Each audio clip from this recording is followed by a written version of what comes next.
Salut à tous, PayPal a publié ses résultats du quatrième trimestre 2024 et il y a beaucoup à dire.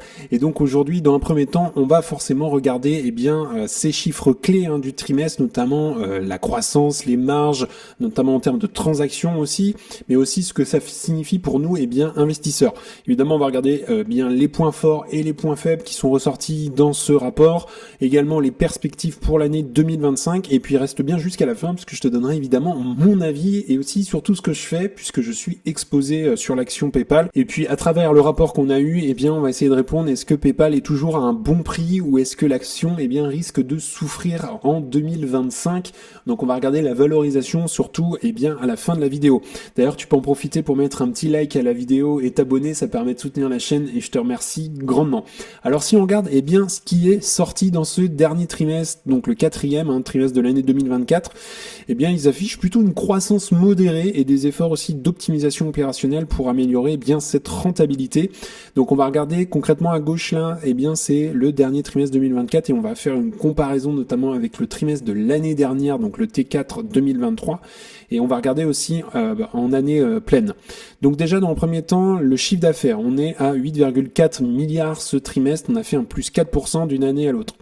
Si on regarde en volume total de paiement, on est à 437,8 milliards et là pareil plus 7% par rapport au T4 2023. Là par contre on est un peu moins bon puisque le bénéfice par action il est à 1,11 $, là on a fait moins 15%, mais par contre si on regarde en non-GAAP, donc ça GAAP et non-GAAP ce sont des normes de comptabilité américaines, et là pour le coup on est à 1,19 $ et là on a fait plus 5%. Alors, si on regarde maintenant les flux de trésorerie libres, dont le free cash flow en anglais, c'est vraiment le cash disponible dans l'entreprise, là on a un peu reculé par rapport à l'année dernière, moins 11%, puisqu'on est à 2,2 milliards de dollars, et ils ont fait du rachat d'actions pour 1,2 milliard de dollars. Ils font pas mal de rachats d'actions quand même, et ils se concentrent énormément là-dessus. Si on regarde en année pleine, donc pour l'année 2024, on a un chiffre d'affaires annuel de 31,8 milliards de dollars et on a fait plus 7% par rapport à 2023. En 2024, on avait un volume total de paiement de 1681 milliards et on est à plus 10% par rapport à l'année dernière, donc ça c'est très encourageant. Le bénéfice par action, GAAP pour le coup avec les normes de comptabilité à 3,99 $, plus 4%, et si on regarde le non GAAP justement, là on est à plus 21, on est à 4,65, donc on voit clairement qu'ils ont fait un gros effort sur l'amélioration de la rentabilité chez PayPal. Et ensuite, en termes de free cash flow, là on a fait quand même plus 60% d'une année à l'autre, c'est assez incroyable quand même parce qu'on est à 6,8 milliards en année pleine en 2024. Et en termes de rachat d'actions, on est à 6 milliards cette année, enfin l'année 2024 au total. Donc ça c'est pour les chiffres clés qui sont ressortis notamment au quatrième trimestre et aussi l'année 2024 complète. Ensuite, donc on observe clairement, si on fait un petit bilan sur ces résultats, une croissance plutôt stable du chiffre d'affaires, mais on a quand même une pression sur la rentabilité due à l'augmentation aussi des dépenses opérationnelles, et on a aussi bien évidemment de la concurrence qui est assez importante dans ce secteur-là. Quelques points clés notamment, donc croissance modérée, je le rappelle, plus 4%. En termes aussi de total de paiement, de volume total de paiement, on est à plus 7%. Si on regarde également, on a une augmentation du bénéfice par action qui indique d'ailleurs une meilleure rentabilité, une amélioration de la rentabilité, donc ça c'est vraiment bien. On a une optimisation des coûts et on a aussi une hausse de la marge transactionnelle, donc ça c'est vraiment très encourageant.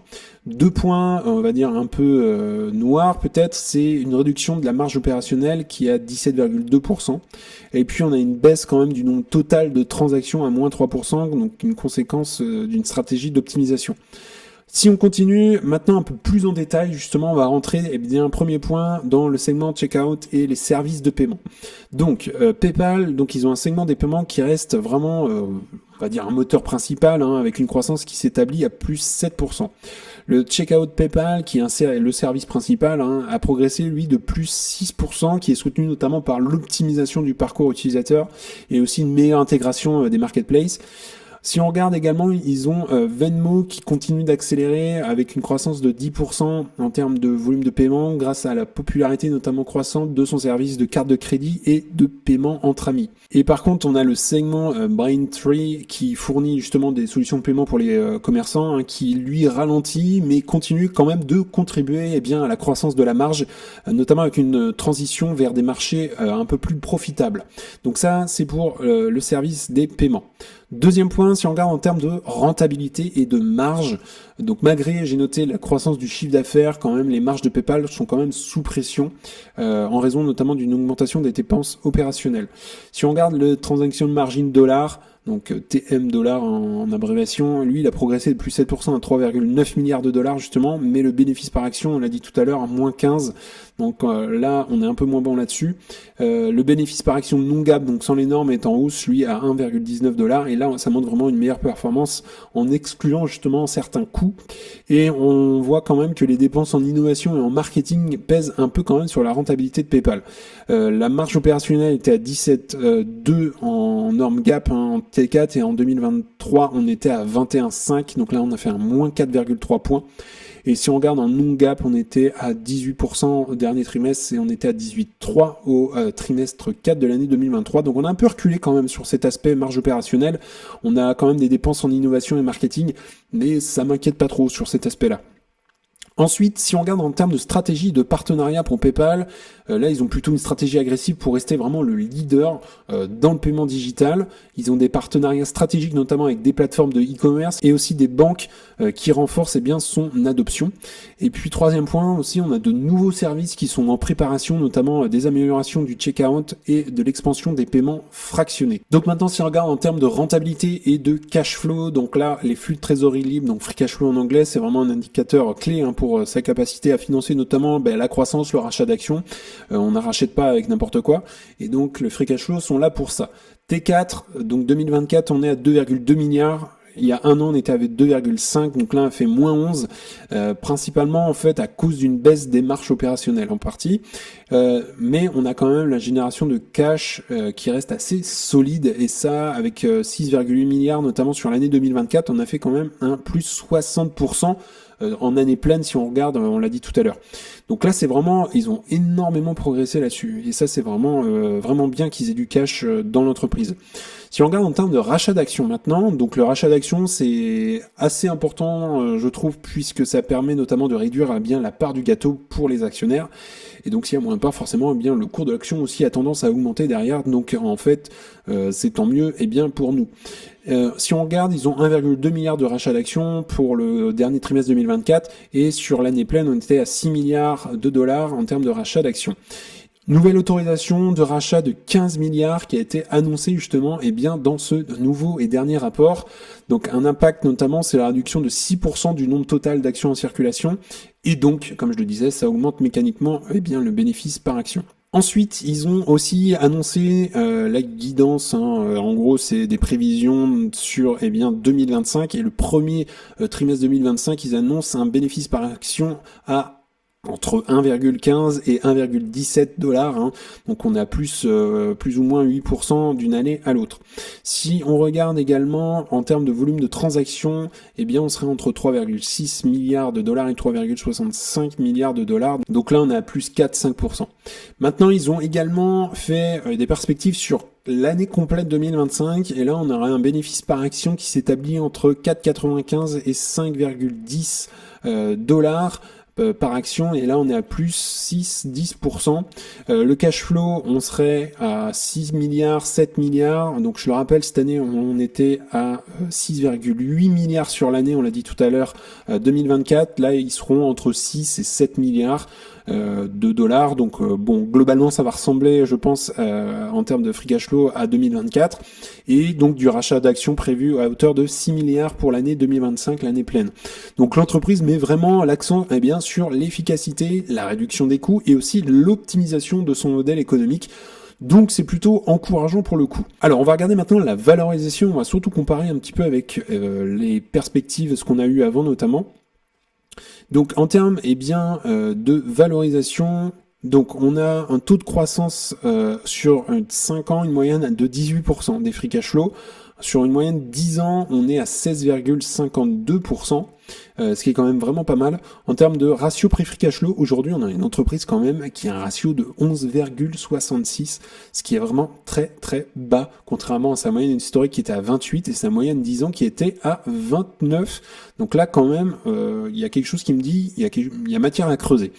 Donc l'entreprise aujourd'hui, elle est à 78 dollars. Donc globalement, on a une entreprise qui est peu cher aujourd'hui. Si on regarde ce petit graphique sur une moyenne 10 ans, globalement, en termes de ratio prix-free cash flow, on voit globalement qu'on a toujours été... Alors, on a une entreprise qui a été assez chère. Hein. Sur la période 2020-2021, on était quand même à 50-70 ratio prix-free cash flow. Ensuite, on a baissé, on est tombé autour des 20, 18, on est remonté des fois 23, et on est tombé à partir de 2024, vraiment l'entreprise ne cotait pas grand-chose. Hein. On est à 9 ratio prix-free cash flow, 12. Donc aujourd'hui, l'année 2024, ça fait un an globalement que je trouve que l'entreprise est vraiment peu chère par rapport à son historique. Même si on va creuser un peu plus loin sur 2016-2015, on était à plus de 20-25 de ratio prix-free cash flow. Si on regarde sur 20 ans, donc on remonte un petit peu plus avant. Alors l'entreprise a été cotée, ça fait pas si longtemps qu'elle est en bourse. On était au début à peu près à 24-26 de ratio prix-free cash flow. Donc vraiment c'est le plus bas qu'on ait jamais eu sur PayPal en ce moment. Notamment, depuis, je dirais, un an, on est autour des 10 de ratio prix-free cash flow. Donc, si on regarde le cours de l'action de PayPal, aujourd'hui, on est à 78 $ et on était juste avant les résultats autour des 90. Et au moment des résultats, on a fait quand même un moins 13%. Donc là, l'action a pas mal reculé.